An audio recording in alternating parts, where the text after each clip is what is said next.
Hello வணக்கம். இது உங்கள் சிவி ஜோன். சொல்லணும் எப்படி இருக்கீங்க? இப்போ பார்த்தீங்கன்னா விஜய் பார்வதிக்கு ஒரு பயங்கரமான ஒரு மிகப்பெரிய ஆபத்து வரப்போகுது அப்படின்னு தான் சொல்லி ஆகணும். என்ன அப்படின்னா எல்லாருமே மொத்த விட மேக்ஸிமம் பார்த்தீங்கன்னா இந்த விஷயத்தை வந்துட்டு விஜய் பார்வதிக்கு எதிராக வந்து எடுக்க போகிறாங்க. அது என்ன பார்க்கலாம். அதுக்கு முன்னாடி பார்க்குற எல்லாருமே நம்மளோட சேனலை சப்ஸ்கிரைப் பண்ணிட்டு பாருங்கள், லைக் பண்ணுங்கள், கமெண்ட் பண்ணுங்கள், ஷேர் பண்ணுங்கள். இப்போ வாங்க இந்த வீடியோக்குள்ள போகலாம்.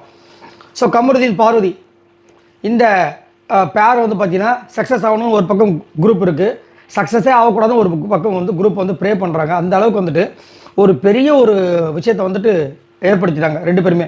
அதில் அதிகப்படியாக வந்து இதை வந்து கொச்சப்படுத்துகிற மாதிரி ஒரு சில விஷயங்கள் பண்ணதை வந்துட்டு நம்ம கமருதீன். பட் இருந்தாலும் அவருக்கு மைண்டுக்குள்ளே வந்துட்டு விஜய் பார்வதி வந்து மறக்க முடியாமல் ரொம்ப ஒரு பண்ணுற விஷயங்களாக இன்றைக்கி ஃபுல்லாக நீங்கள் பார்த்துருப்பீங்க. அதே மாதிரி இவர் வந்துட்டு விஜய் பார்வதி மேலே நிறைய குற்றச்சாட்டுகள் எடுத்து வைக்கிறாரு, அது எல்லார்கிட்டையும் போய் பரப்புறாரு. ஆனால் அவர் சொல்கிற அதாவது அந்த பொண்ணு மேலே வச்ச குற்றச்சாட்டு இவரும் பண்ணுறாரு. இப்போ நேற்று வந்துட்டு ஒரு டாஸ்கில் வந்துட்டு ரெண்டு பேருமே ஒரே டைம் எவிக்ட் ஆவாங்க. அந்த இது தாங்க முடியாமல் விஜய் பார்வதி போய் கலாய்ப்பார், அது ஒரு பெரிய இஷ்யூ ஆகும். இன்றைக்கி பார்த்தீங்கன்னா விஜய் பார்வதி வந்துட்டு முதல் எவிக்ட் ஆயிடுவாங்க, அதுக்கப்புறம் செகண்ட் ஆளாக நம்மளால் வந்துட்டு பாயிண்ட்ஸ் எடுத்துப்பார். அப்போ வந்து குட் கேம் சொல்லிட்டு வந்துட்டு ஹக் பண்ணிட்டு போவார். ஸோ இது வந்துட்டு நிறைய பேருக்கு வந்து ஒரு மாதிரி ஆகிடுச்சு. என்னடா இது, நேற்று வந்து சண்டை போட்டாங்க, ஃபஸ்ட்டு சண்டை போடும்போது நம்ம கமருதீன் ஹவுஸ்மேட்ஸ் எல்லாரும் எனக்கு ஹெல்ப் பண்ணுங்கன்னு கேட்டிருப்பார் ஒரு பக்கம். இன்னொரு பக்கம் விஜய் பார்வதிக்கு நேற்று நடந்த விஷயங்களுக்காக எல்லாருமே வந்து விஜய் பார்வதிக்கு குரல் கொடுத்துருப்பாங்க. அப்போ விஜய் பார்வதி இதை வந்து நம்ம அட்ரஸ் பண்ணலாம் அப்படின்னு சொல்லும்போது, இல்லை இதை அட்ரஸ் பண்ணால் இன்னும் பெருசாக தான் போகும், வேண்டாம் அப்படின்னு இருப்பாங்க. ஆனால் நிறைய பேர் வந்து சப்போர்ட் பண்ணாங்க. சரிங்களா, வீடே சப்போர்ட் பண்ணிச்சு தான் சொல்லணும். இப்போ என்ன ஆயிடுச்சு, இன்றைக்கி வந்து அவர் வந்து குட் கேம் அப்படின்னு சொல்லிட்டு ஹக் பண்ணது வந்துட்டு நிறைய பேருக்கு வந்து ஒரு கோவத்தை கலப்புது. நேற்று அவ்வளோ தூரம் வந்துட்டு நான் பவுண்டரி செட் பண்ணுவேன்னு சொல்லிட்டு இன்றைக்கி வந்து ஹக் பண்ணுறாரு, இது எப்படி அப்படின்னு. இப்போ என்னன்னா உள்ளுக்குள்ளே வந்துட்டு சுபிக்ஷா, சபரி, அதுக்கப்புறமா வந்துட்டு யார் அரோரா, இவங்களாம் பேசிகிட்டு இருக்காங்க. நம்ம இவங்களும் இருக்காங்கன்னு நினைக்கிறேன், சாண்ட்ராவும் இருக்காங்கன்னு நினைக்கிறேன். அப்போ வந்துட்டு சுபிக்ஷா சொல்கிறாங்க, ஆக்சுவலாக இப்போ நான் வந்துட்டு ஒரு விஷயம் பார்த்து எனக்கு பக்குன்னு இருந்துச்சுன்னு. என்னம்மா பக்குன்னு இருந்துச்சு அப்படின்னு பார்த்தா, இவங்களோட கம்மல் ஏதோ மிஸ் ஆகிடுச்சான், விஜய் பார்வதி கம்மல். அதை வந்து கமருதீன் எடுத்து கொடுத்துருக்காராம். அதுக்கப்புறம் சாரின்னு சொன்னாராம், இவங்க எதுக்குன்னு சொன்னாங்களாம்.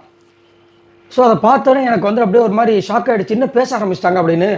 அதனால் அப்படின்ட்டு இங்கே வந்து சொன்னோடனே விக்ரம் தான் சொல்கிறாரு, அவ்வளோதான், அப்போ வந்து இனிமேல் எட்ட நின்று பார்த்துக்கணும், இனிமேல் விஜய் பார்வதி பக்கம் போகவே வேண்டாம் அப்படின்னு அவர் சொல்லிட்டார். அதுக்கப்புறம் அரோரா என்ன சொல்கிறாங்க, வீக்கெண்ட் முடியறதுக்குள்ளே ரெண்டு பேரும் ஜாயின் அடிச்சிருவாங்க பாரு அப்படின்னு சொல்லிட்டு அவங்க சொல்கிறாங்க. இந்த டிக்கெட்டு ஃபினாலே டாஸ்க் 5 ஸ்டார்ட் ஆகிறதுக்கு முன்னாடி சாண்ட்ரா விஜய் பார்வதிக்கிட்டே டேரெக்டாக சொல்லியிருப்பாங்க, நேற்று எங்கே போனாங்க, இன்றைக்கி வந்து ஹக் கொடுக்குறவன் நேற்று வந்து ஏன் சண்டை போட்டான், நேற்றும் அதே குட் ஸ்போர்ட்ஸ் தானே, ரெண்டு பேரும் தானே எவிக்ட் ஆனீங்க, அப்போ வந்துட்டு அவ்வளோ சண்டை போடுறான், நீ வந்துட்டு அவனை ஹக் பண்ணுற, அப்போ எங்களை பார்த்து என்ன நினைக்கிது, மூஞ்சில் துப்புவா அப்படின்னு கேட்டிருப்பாங்க. ஸோ இப்போ அதே மாதிரி சபரின்னு சொல்லிட்டார், உங்கள் சண்டையை பார்க்கும்போது அப்பயே நினச்சேன், நான் பொண்டாட்டி இங்கே புருஷன் பொண்டாட்டி சண்டைக்குள்ளே வரக்கூடாதுன்னு நினச்சேன் அப்படின்னு சொல்லிட்டார். ஸோ இப்போ டோட்டல் வீடு வந்து பார்த்தீங்கன்னா விஜய் பார்வதிக்கு அகேன்ஸ்ட் ஆட்டாங்க. ஆனால் மறுபடியும் இவர் வந்து கமருதீன் வந்து சண்டை போடுவார். வினோத் வந்துட்டு கமருதீன் பக்கம் தான் நிற்பார், உங்களுக்கே தெரியும். திவ்யா சுத்தம் சொல்ல தேவையே இல்லை, அவங்க வந்து கமருதீன் பக்கம் தான். இப்போ அவங்களுக்கு இப்போதைக்கு யாருமே கிடையாது. இவங்க மறுபடியும் கமருதீன் கிட்ட போய் பேசி திரும்பவும் பிரச்சனை வந்துச்சுன்னா எல்லாரும் சைலண்ட்டாக போயிடுவாங்க, தனியெல்லாம் மாட்டிப்பாங்க விஜய் பார்வதி. ஏன்னா இது வந்து அவங்க அதாவது போனாங்கன்னா காலி. ஸோ இதை வந்து அவங்க தான் முடிவு எடுக்கணும். ஏன்னா இப்போ வந்து இவங்களுக்காக இவ்வளோ பேர் வந்தாங்க, வந்ததுக்கப்புறம் நீங்கள் இந்த மாதிரி ஒரு வேலை பண்ணும்போது கண்டிப்பாக அவங்களுக்கு தோணும். ஏன்னா இவ்வளோ பேருக்கு வந்துட்டு விஜய் பார்வதி பிடிக்கவே பிடிக்காது. அதை இந்த டாஸ்க் 5லேயே நீங்கள் பார்த்துருப்பீங்க. திவ்யா வந்து சிரிக்கிறாங்க, ஆக்சுவலாக என்னங்க என்னை அடிக்க வர மாட்டீங்க அப்படின்னு. அந்த பக்கம் ஒரு பொண்ணு அடியில் வாங்கிட்டு அப்படி வழியில் துடிக்குது, சிரிச்சுக்கிட்டே கலாய்க்குது, எப்பா செம்மாடிடா சூப்பரா அப்படின்ட்டு. அவ்வளோ வன்மத்தையும் மீறி உங்களுக்கு வந்து சப்போர்ட் பண்ணும்போது நீங்கள் என்ன பண்ணணும், அதை கரெக்டாக டிஸ்டன்ஸை மெயின்டைன் பண்ணிக்கணும். என்ன நடக்க போது தெரியல. ஆனால் இவங்க சைலண்ட்டாக இருந்தாலும் அவர் வந்து பேசுகிற விஷயங்கள் அப்பப்போ எல்லா டாஸ்க்குக்கும் பண்ணுறாங்க. நானும் பார்த்துட்டு காலையில் டிக்கெட்டு பண்ணால் டாஸ்க் 4ல் பார்த்தீங்கன்னா பக்கத்தில் வச்சாங்க.